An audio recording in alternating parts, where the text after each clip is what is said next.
Mira, yo vuelvo y te repito que yo quisiera creer que María Corina Machado todavía es merecedora de que uno por lo menos sienta que no es igual a las otras sabandijas. Somos ¿Eh? dos, somos dos, somos Pero dos. esto tiene un olor a pacto previo y estoy obligado a escoger. Yo me quedo con María Corina Machado. Con sus errores, con sus carencias, me quedaría con ella. Ya. Y yo espero no tener que arrepentirme.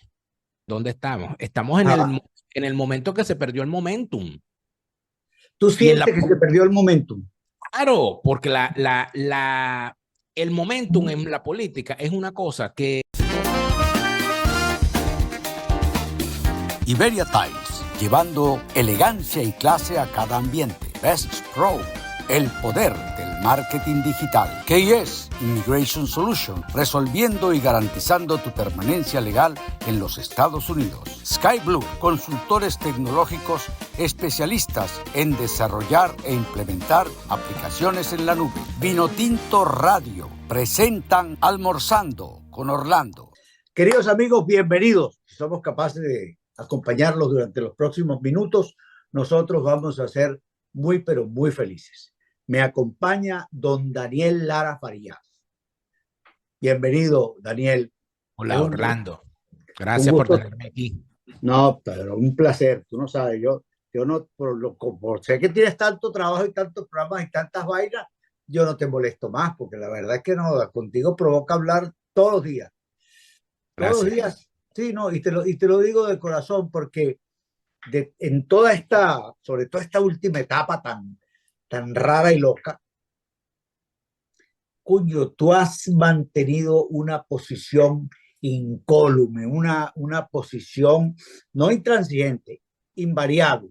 Es decir, has tenido una opinión sostenida con tus criterios y eso obviamente no le gusta a todo el mundo. Tú mejor que yo debes leer todas las cosas que ponen, que dicen. Ahora, te voy a hacer una pregunta muy general, pero nos va a dar tema y te voy a dejar hablar, porque coño, como esos tipos que llevan a la gente para ver si hablaré. ¿Dónde estamos ahora, Daniel? Yo creo que en este momento estamos en un lugar en el que ya hemos estado antes. ¿Okay? Okay. Esto es una especie de déjà vu, por supuesto, porque la historia de Venezuela es un gran déjà vu. Ya. Y no nos referimos a estos últimos 25 años de nuestra historia que son un soplido en el largo huracán que nosotros llevamos como sociedad. Me refiero a lo que ha significado la construcción de la sociedad venezolana a lo largo de toda su historia. Nosotros estamos en el mismo lugar en el que otros venezolanos en otros momentos de nuestra historia también han estado, que es en una sensación que recubre a toda la sociedad de estar en un callejón sin salida, de estar en un cuarto oscuro donde uno cree que al momento de que hay una luz es que se acabó la oscuridad y en realidad es un destello, muy probablemente producto de algún hecho trágico, o es un incendio, o es una explosión, o es un tiro y uno está allí metido. Yo creo que allí es donde está. Pero si vamos a los hechos de los últimos 25 años, yo tengo la sensación, y esto por supuesto es una percepción personal, que al fin y al cabo uno se maneja por instinto, porque si no tienes información, lo que te queda es el instinto. Definitivo. Yo siento que en este momento estamos en el día después de la rendición de la coordinadora democrática en el 2004 con el tema del fraude en el referendo. Siento que estamos en el día después de las elecciones que en el 99 de forma fraudulenta impusieron con el 56% de los votos a favor del chavismo, un 99% de escaños en la constituyente. Y siento que estamos ni siquiera en el día en que nos mandaron a bailar salsa. Siento que estamos en el día en el que la oposición falsaria decidió en el año 2013 decirnos que había que negociar y que había que sentarse con el régimen y ver de qué manera nos iban a perdonar la vida. Yo siento que en esta ocasión no nos mandaron a bailar salsa, sino que, como dicen ahora, nos hicieron ghosting. Simple y sencillamente nos dejaron en visto, dejaron de saludarnos, dejaron de hablarnos y de repente aparecieron en la fiesta con otros. Y yo eso te lo digo sinceramente con cierto pesar, Claro. porque, y lo he dicho estos días, si a mí y lo voy a decir con toda la responsabilidad, sabiendo lo que esto puede generar en mucha gente, e inclusive algunos se puede sorprender. Si a mí me ponen a escoger en este momento entre María Corina Machado y todo el resto de la oposición falsaria, y estoy obligado a escoger, yo me quedo con María Corina Machado. Con sus errores, con sus carencias, me quedaría con ella. Ya. Y yo espero no tener que arrepentirme. Claro. Yo en lo más hondo tengo la necesidad de que esto de verdad sea distinto y diferente. La gente dice que yo soy bueno, alguna gente dice que no, que tú estás desesperanzando, que tú estás desmotivando. Yo no necesito desmotivar ni desesperanzar a nadie si la gente está viendo lo que está ocurriendo, porque cuando la gente vio que le robaron las elecciones al ganador y a los que votaron por él y a los que creyeron en la opción que es Edmundo González Urrutia, qué mayor elemento de desesperanza que ver cómo te vuelven a robar. Eso Claro. no lo genera nadie en sus redes, y además de eso, ninguno de nosotros tiene el poder para orientarle los sentimientos a los demás. Pero yo lo que de verdad siento en este momento es que, y tú me preguntabas en dónde estamos, estamos en el momento que se perdió el momentum. ¿Tú sientes que se perdió el momentum? Claro, porque el momentum en la política es una cosa que muchas veces, sobre todo los que no estamos en la candela, los que no estamos allí metidos, identificarlo, hay que tener un olfato tan fino y hay que tener tal nivel de comprensión del país que a mucha gente se le va la bola, a mucha gente la ponchan. Es como jugar pelota, es exactamente lo mismo. O sea, Claro. tú ves a esos sluggers que muchas veces le hacen swing a picheos malos, pero te das cuenta cómo algunos tienen una efectividad grandísima para pegarle a la bola. ¿Y cómo lo saben? Bueno, porque es una cosa de maña, de instinto y de oficio. Y yo con esto pongo dos ejemplos. Porque aquí de hablar de momentum, bueno, ya perderíamos todo. ¿Cuál fue uno de los grandes momentum perdidos en la historia de Venezuela, que de alguna manera para mí cambió la historia en mucho? El 23 de enero del 58. Cuando el 23 de enero del 58, y esto yo se lo escuché de su propia voz a Douglas Bravo, ¿no? Douglas Bravo, que para mí era el Trino Mora de la política, se quedó en los 60 y nunca salió de ahí, ¿no? Y se lo dije a él una vez personalmente, se reía muchísimo cuando yo se lo dije. Yo le dije, tú eres el Trino Mora de la política. Oye, qué horror. Se quedaron en los 60, ¿no? Él se quedó en la montaña, él nunca se bajó. Que el cuento de cómo Pérez Jiménez se va, y cuando Pérez Jiménez se va, primero se arma una gran algarabía nacional, la gente sale a celebrar. Después, los dirigentes políticos salen de sus conchas a orientar el movimiento popular, a abrir las cárceles y a sacar a los presos políticos. Y luego se desata la venganza.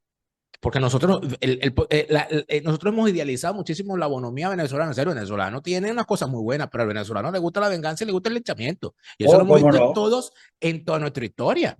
Y allí en ese momento la gente entonces salió a linchar a los esbirros y a saquear las propiedades del régimen caído. Y en ese momento que había una anomia generalizada, que no había autoridad, que no había quien pusiera orden, se había constituido una junta militar de gobierno que no representaba a nadie. Nadie se sentía representado. Pérez Jiménez representaba más que esa junta, porque Pérez Jiménez por lo menos había pasado por un proceso electoral chucuto, pero había pasado. Sí. Y en ese gran momento, lo que decía Douglas Bravo era que quien tenía la posibilidad de tomar el control político del país era el Partido Comunista. Siendo ellos comunistas y sabiendo lo que es eso que llamaban ellos en su praxis, las condiciones objetivas para la toma del poder, ellos debieron haberse ido a Miraflores y haber impuesto una junta y se hubiesen quedado con el país. Queridos amigos, los invito a acompañarme en mi canal de YouTube con Almorzando con Orlando. Suscríbanse, denle like, déjenme sus comentarios y compartan. Gracias. Y se hubiesen quedado con el país. Y lo que cuenta Douglas es que Pompeyo Márquez llegó demasiado tarde a Miraflores, porque cuando llegó ya estaban Usler Petri, Eugenio Mendoza y otros personajes, y se reconstituyó la junta militar. El cogollo. El cogollo. En una junta cívico-militar le abrieron paso a Eugenio Mendoza y se acabó la crisis. Si el Partido Comunista hubiese identificado el momentum, se quedan con el poder. Gracias a Dios no lo identificaron, ¿no? Sí, por cierto. No Por te lo cierto, quería decir, pero lo o estaba sea, pensando. no, eso hay que decirlo. Pero la pérdida del momentum, la Sí, pérdida del momentum, inclusive en términos militares, cuando Miguel Rodríguez Torres le dijo a los soldados en la casona, cuando vio el carro, le dijo, no, no le disparen, porque eso es un señuelo. Y resulta ser que ahí iba Carlos Andrés. Carlos Andrés se fue. Carlos claro. Andrés Pérez era un tipo que identificaba el momentum. Por eso es que Oh, Carlos Andrés, cuando estaba en Miraflores asediado, dijo, sáquenme de aquí, vamos por una emisora. ya, sí, ese supo qué hacer al instante. Y Al el instante. momentum, las sociedades lo identifican. ¿Qué ocurrió? Le dijeron a la gente, vamos a ganar y vamos a cobrar. Y la gente empezó a salir a la calle, a los recorridos. Y llegaba María Corina Machado a un pueblito y salía todo el pueblito. Salían hasta las autoridades chavistas, salían. Y que a Sí. hostigarla, no era hostigarla, era vela también. Pero se A hacían verla, los... porque, claro, yo tengo la opinión, Daniel, de que María Corina ha sido, y es todavía, no es un acto de fe. Yo no le conozco una carrera política a María Corina, ni una actuación política. María Corina no es eso. María Corina es un acto de fe. Tanto así. María Corina desató una serie de, no sé si de forma deliberada o espontánea, yo no sé si ella quería hacer eso, pero yo siento que María Corina Machado desató una serie de situaciones que están dentro de la psique del venezolano. Y Claro. eso normalmente se puede utilizar para bien o para mal. Fíjate que cuando se hizo la campaña de Chávez en el 2012 con el Chávez moribundo, esa sabandija que eran los asesores brasileños que estaban haciendo esa campaña, habían hecho un estudio grandísimo, ¿no? A pesar de que ellos no necesitan campaña porque igual se la roban, ¿cuál es el interés del chavismo de hacer campañas si se van a robar las elecciones? Que ellos necesitan hacer una campaña colosal para poder decir, no, no, no, sí ganamos, ¿no viste la gran campaña que hicimos? Nosotros convencimos a la gente. Y ellos se inventaron, hicieron un gran estudio psicosocial del venezolano y encontraron, buscaron cuáles eran las imágenes referenciales que los venezolanos tienen en su intimidad, en su familia, lo que se conecta con sus Sí, sentimientos. sí. Y encontraron que había una imagen en la psique de cualquier venezolano promedio, que es la imagen que tiene la abuela o que tiene la mamá en el cuarto, que es la imagen del Sagrado Corazón de Jesús. Que cuando tú ves el Sagrado Corazón de Jesús, te acuerdas de tu mamá, te acuerdas de tu abuela, porque esa era la Claro. estampita que ella tenía, el cuadro que tenía en el cuarto. Así En como el- la familia, o sea, tú te acuerdas de las reuniones familiares cuando ves el cuadro de la Sagrada Familia, porque eso estaba en todas las salas de todas las casas de No, Venezuela. impelable. Entonces, Impelable.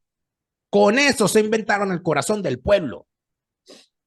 Y si Claro. tú ves, el logo que hicieron es el corazón con una estrella cruzada como la corona de espinas. Claro. ¿Qué pasa con la sociedad venezolana? Que distintos sociólogos, varios sociólogos, por cierto, jesuitas y que se han dedicado al estudio de la sociedad venezolana, dicen que Venezuela es una sociedad matricentrada, han inventado ese término, no matriarcal, matricentrada. Es decir, que el centro del hecho social gira alrededor de la madre y que la mujer es mujer en tanto es madre, hasta el punto de que ocurre una cosa muy perversa, que si la mujer no es madre, llega a ni siquiera a considerarse como mujer, porque no está cumpliendo el rol que la sociedad está esperando. Cuando María Corina Machado sale a recorrer el país y empieza a abrir los brazos y empieza la gente a llorar y empiezan los niños a guindárseles y empiezan los padres a pedirle, yo quiero que vuelvan mis hijos, etcétera. Ahí se generó un fenómeno, pero ese fenómeno fue respondido con un mensaje. Se le decía a la gente, vamos a ganar y vamos a cobrar. Claro. Y allí Claro. estaba tu mamá, representada, la mamá de todos nosotros, representada en una señora Sí, que decía, sí. quédate tranquilo que vamos a llegar, quédate tranquilo, Vamos no llores que ya vamos, quédate tranquilo que vamos para allá. La gente creyó en María Corina, la gente creyó en ese mensaje y por eso es que la gente sintonizada con eso que le estaba llegando el 29 en la madrugada, cuando María Corina Machado sale con el Mundo Gonzalo Urrutia al lado, dice, aquí está el presidente electo, hemos ganado y tenemos las actas en la mano. ¿Qué hace la gente? La gente dice, esta nos sacó a la calle, esta nos dijo que votáramos, esta está arresteada, esta es distinta a los demás, vámonos para la calle porque esta tiene un plan. Y la gente salió a la calle el 29 y salió a la calle el 30 y lo que se consiguió no fue el plan B de María Corina Machado, sino que se consiguió el plan B de Maduro, Claro, que era asesinar, que era claro, encarcelar, que era claro. encerrar al venezolano, que era imponer a sangre y a fuego el fraude electoral, que ya dejó de ser fraude, se convirtió en golpe de Estado, dejó de ser un delito electoral para pasar a ser un crimen de lesa humanidad. Y aquí estamos. Ahora, ¿cómo ves, cómo lees, como se dice ahora tú esa vaina? Porque siempre uno desde aquí afuera te acusa, no es que tú desde allá puedes hablar todo lo que te dé la gana, bueno, está bien, pero ¿cómo encuentras tú que ese momentum, donde es verdad, pues ya está, nosotros para la calle y ustedes plomo para acá y asesinan y apresan y tal, pero enfriar eso era estratégico? Mira, yo vuelvo y te repito que yo quisiera creer que María Corina Machado todavía es merecedora de que uno por lo menos sienta que no es igual a las otras sabandijas.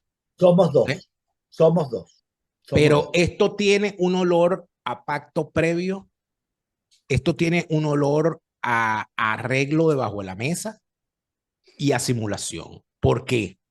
Porque desde un rato antes de las elecciones, por ahí se corría y se dejaba colar de que, bueno, de que de repente Maduro gana la presidencia, pero convoca elecciones inmediatamente al resto de los cargos y la oposición ya salió a la calle, ya mostró fuerza y se queda con una vainita ahí.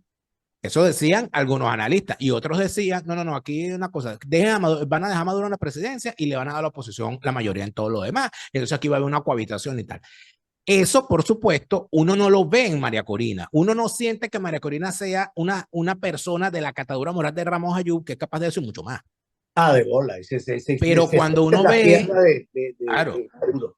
pero la reina debe ser honesta y debe parecerlo. Y cuando uno ve que la gente salió el 29 y el 30 con aquella indignación popular generalizada, transversal, que era igual en la urbanización e igual en el barrio, que estaba dentro de los hogares, que estaba dentro de los sitios de trabajo, que estaba dentro del propio chavismo, al momento en que eso ocurre, María Corina Machado, es verdad, no podía salir a decir, salgan a la calle y quémenlo todo, pero tampoco podía decir, vámonos tranquilamente para la casa y nosotros salimos en familia agarrados de la mano, porque eso no es lo que la gente está esperando de ti. No, Y entonces, ahora, ¿qué termina ocurriendo? La gente dice, esto se apagó. Además de eso, si te mandan tus líderes a la casa y cuando llegas a la casa te está esperando un esbirro con la operación Tuntún, aquí lo que hay es un gran desconcierto. Y el desconcierto además se termina traduciendo en unas cuestiones que terminan caminando hacia los mismos lugares que caminó el interinato. Vamos a hacer un live con el artista fulano, vamos a hablar de la gente bonito, vamos a bajar la voz, vamos a hablar del amor, de la paz, de la esperanza y vamos a una marcha que al final yo no sé dónde va a ser la marcha, pero van a llamar a marcha. Igual el momentum ya se perdió.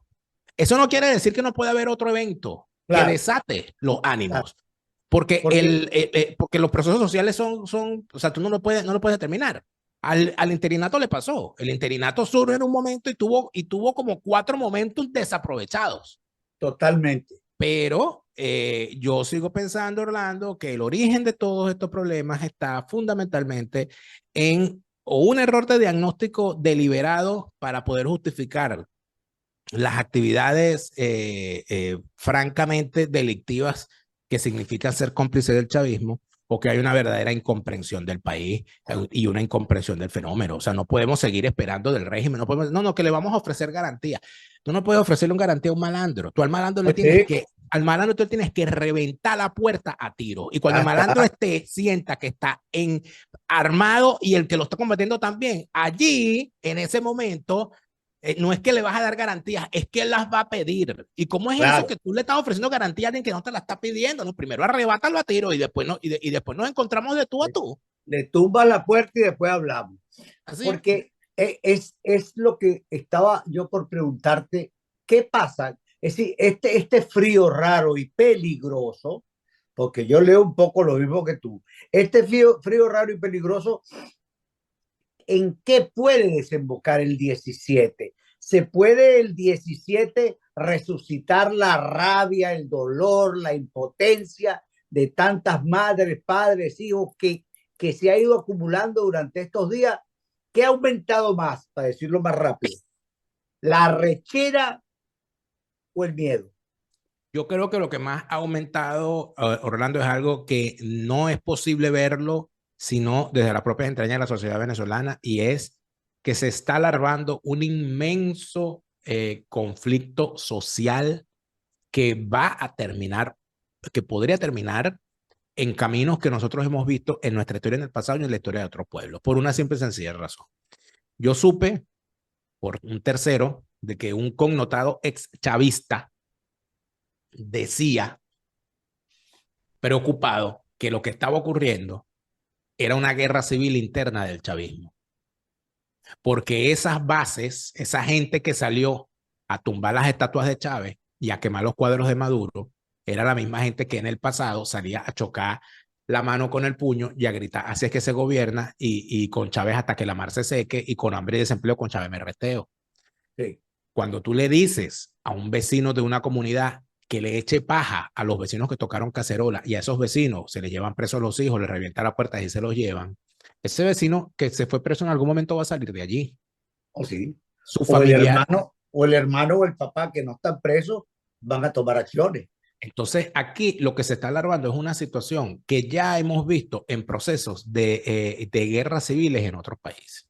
Y eso va a seguir allí con Maduro en Miraflores o sin Maduro en Miraflores. Por eso es que estamos en una situación que es muchísimo más grave de la que hemos visto anteriormente, porque de alguna manera seguimos viendo a una organización criminal comportándose como tal y de paso yendo más lejos, y a la acera de enfrente vemos a gente empeñada en tratarlos como una organización política a pesar de las evidencias. Y yo creo que eso es un grave error. Y además de eso, la respuesta. A mí me indigna muchísimo que se diga, bueno, pero es que nosotros no tenemos armas. Nosotros no tenemos no sé qué, ellos son los que tienen las armas, porque el planteamiento que hay que hacer es el siguiente: si usted no comprende que el chavismo es una organización criminal que tiene las armas y aún así usted participa en hechos políticos sin buscar usted tener cómo defenderse, usted es un irresponsable. Claro que sí. Porque entonces usted va para el matadero y cree que de verdad va a salir vivo. Si es un matadero es para matar a alguien, y si no es usted el dueño del matadero, a usted lo van a matar. Está más jodido. Porque entonces, te digo ahí más, estamos. Además, tú y yo, que conocemos el país desde las entrañas, tú sabes perfectamente que en la Venezuela de siempre, conseguir un arma no es una vaina del otro mundo, pero nada del otro mundo. Es más, yo llegué a tener, en el momento crítico, yo llegué a tener una pistola alquilada, chicos. Así como un rentacar. Yo renté una pistola, Sí, por claro, si acaso. claro. Y Pero es bueno, que, y además de eso, más allá de tener armas, es tener a los hombres de armas, y además de eso, la comprensión. A mí me preocupa muchísimo cuando yo escucho a María Corina Machado haciéndole llamados a la Fuerza Armada, sobre todo con los argumentos que utiliza, porque ella dice, ustedes estuvieron allí, ustedes fueron testigos de lo que pasó, y aquí es donde yo un gran problema: no fueron testigos, fueron copartícipes del fraude. claro, fueron cómplices. Ellos fueron los que se robaron las elecciones. Entonces, el pedirle si cuatro o cinco guardias te contaron qué había pasado, miles de ellos no, miles de ellos hicieron su trabajo. Por supuesto. Además de eso, hay otra cosa importante, que el chavismo en esta ocasión decidió comprar el apoyo de los hombres de armas para que se pusieran de su lado. Porque a nivel nacional llega la misma información, que meten, o sea, te llegan a un barrio, se llevan un poco de gente presa, y después que se la llevan presa, el policía o los policías o los militares o los grupos que se lo llevaron empiezan a pedir rescate para soltarlos. Entonces, ¿qué es la Operación Tuntún? La Operación Tuntún es una carta blanca que el régimen le dio a los perros de presa diciéndole, salgan a escoñetar a la gente y vayan a hacer negocio. Claro, y gánense los reales con esa vaina. Pero ¿por qué? Porque el chavismo no está seguro de esa gente, porque esos son mercenarios. Y el chavismo sabe que así como una persona en Petare salió y agarró el cuadro de Maduro y le pegó candela y todos los vecinos salieron a bailar y a gritar, sabe también que esos colectivos no salieron a caer a tiros a esa gente en ese momento. Salieron fue después cuando le dieron la orden. Y le dieron la orden porque, bueno, porque tenemos la orden, vámonos y vamos a cobrar. Ellos están cobrando, nosotros no. Y hay una cosa terrible, y es que somos un pueblo hípico, que siempre jugamos a ganador. Y en este momento el juego está, por decirlo de alguna manera, detenido y estamos viendo que pareciera que cambió la posición y hay un nuevo ganador.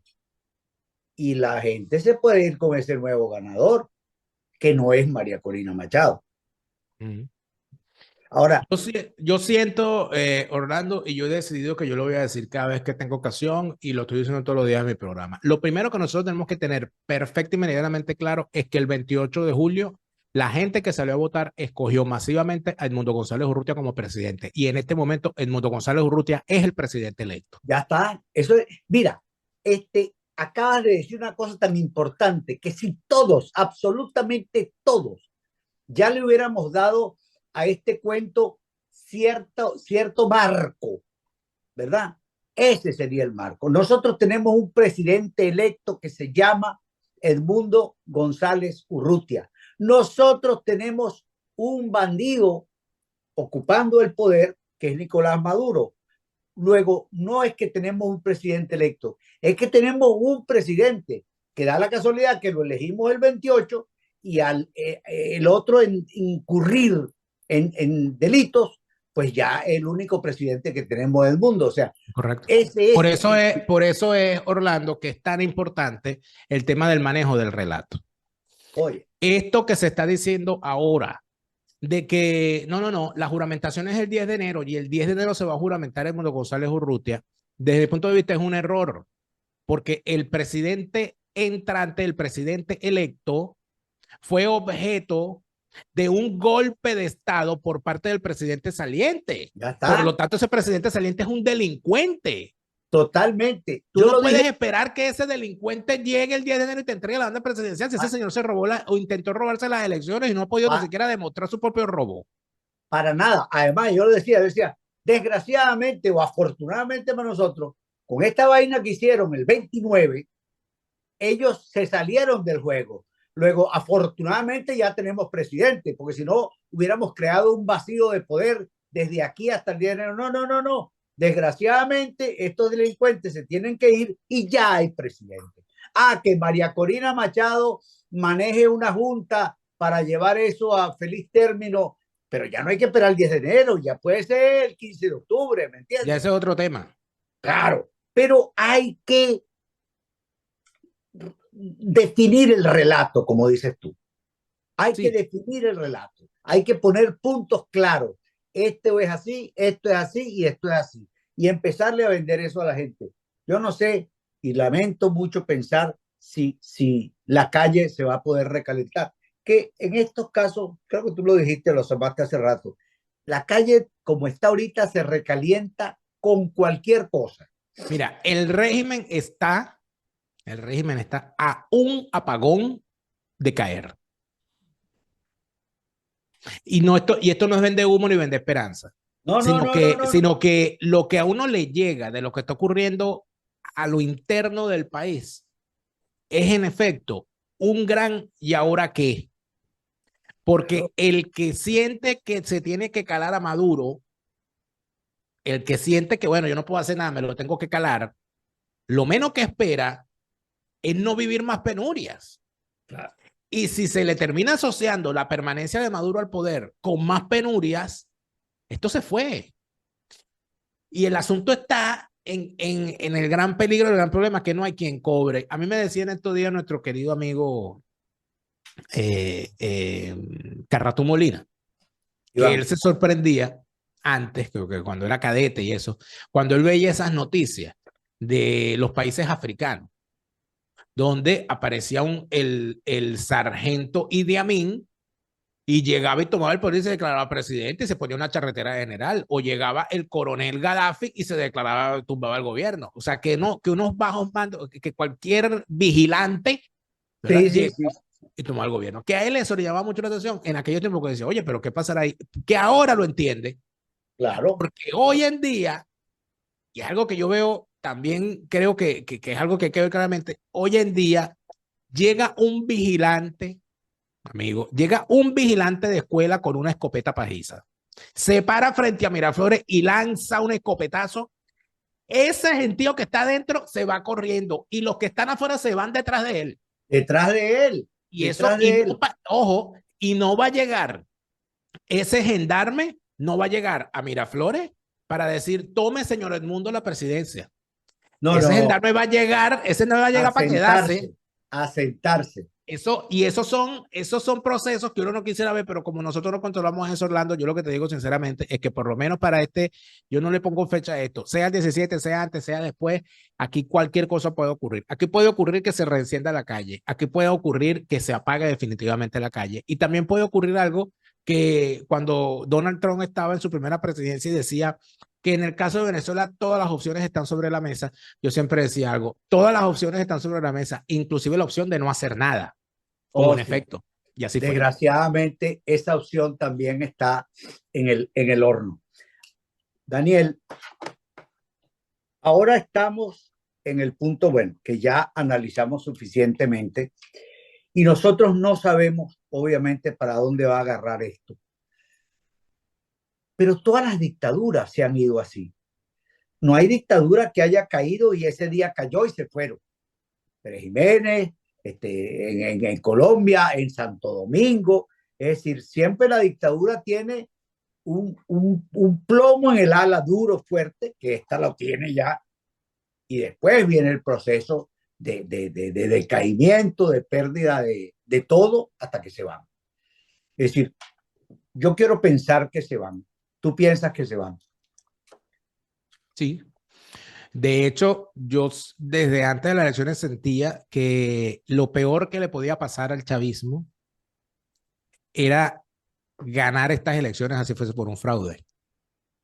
Porque el chavismo lleva por dentro su propio tirano.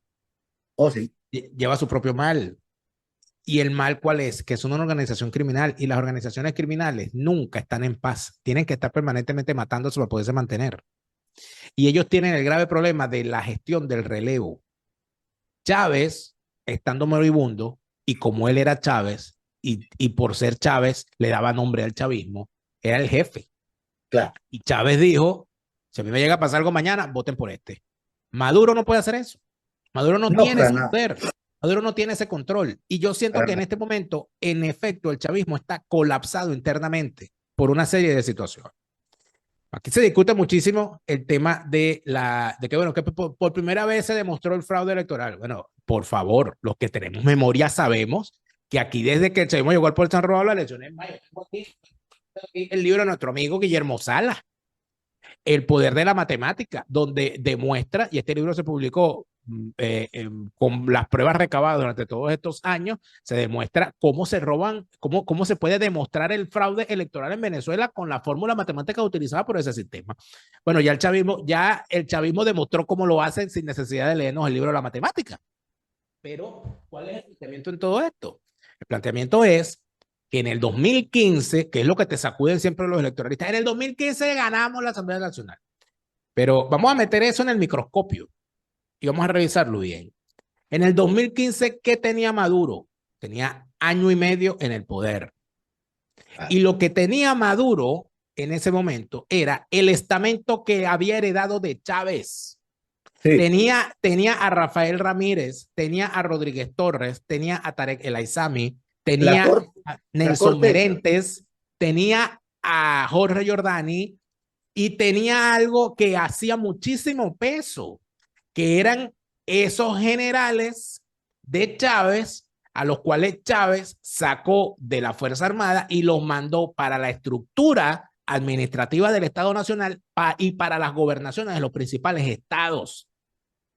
En el año 2015, ese triunfo de la oposición no fue otra cosa que una purga que hizo Maduro dentro del chavismo, que impidió que ese poco de militares que estaban en las regiones se quedaran con el control de la Asamblea Nacional a través de los candidatos que habían impuesto. Te puedo dar el caso, por ejemplo, que conozco muy bien, que era el caso de Carneiro, que era el gobernador de Vargas. Carneiro puso de cabeza de lista a la Asamblea Nacional a su esposa y no ganó.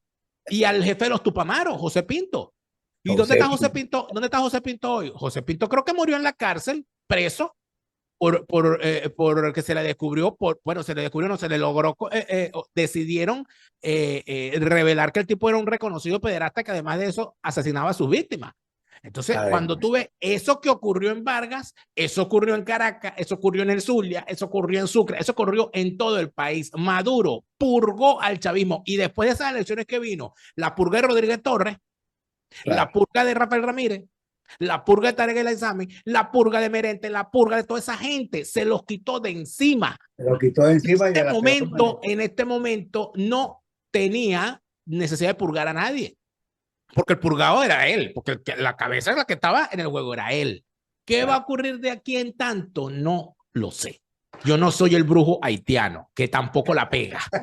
Que se peló, por cierto. Sí, pero lo que sí está perfectamente claro es que en medio de toda esta situación no hay certeza de nada, a nadie le salieron bien los cálculos y además de eso, coño, también hay que decirlo, así como es una verdad inocultable que Edmundo González Urrutia es el presidente, la sociedad venezolana tiene un ánimo levantisco que no podrán borrar ni 50 Chávez ni 50 Maduro. La sociedad venezolana cuando está recha sale a la calle. La sociedad venezolana cuando siente que no se la va a calar, no se la cala, así lo metan preso después. Y eso, con ese espíritu levantisco, es con el que se tiene que sintonizar María Corina Machado y Edmundo González Urrutia. Ese es el espíritu, esa es la emisora en la que tienen que sintonizarse, no la emisora de la negociadera y de la perdonadera. Vamos para la emisora de la gente, no de los dirigentes, de la gente, porque la gente se restió. Necesitamos dirigentes que se resteen con la gente también. Eso es correcto, eso es correcto. Ya está bueno, ella va a tener que dar una última orden. Y bueno, se comprende, esconderse después mientras tanto, pero tiene que echar la gente a la calle porque ya el pueblo no aguanta más. El pueblo está deseoso que le digan, ahora, para entonces salir de una vez y acabar con esta vaina. Así es. Bueno, me encanta haber conversado contigo, Daniel. Lástima que no podamos estar mucho rato más, pero nos quedamos con este diagnóstico tuyo que va a hacer feliz a mucha gente, porque en momentos tú sabes, no, que Daniel no le gusta nada, que Daniel no le sirve nada. A mí, yo vuelvo y te repito, Edmundo González Urrutia fue electo presidente el 28 de julio. El que no repita eso es un golpista candidato a paredón, porque la gente salió a votar por Edmundo y Edmundo González Urrutia es el presidente electo. Ahí no hay más nada que discutir y quien lo ponga en duda está del lado del enemigo. Gracias, muchísimas gracias, Daniel, y a ustedes, amigos. Gracias por habernos permitido acompañarnos, que Dios después me los cuide siempre. De verdad, muchísimas gracias. Nos volvemos a ver.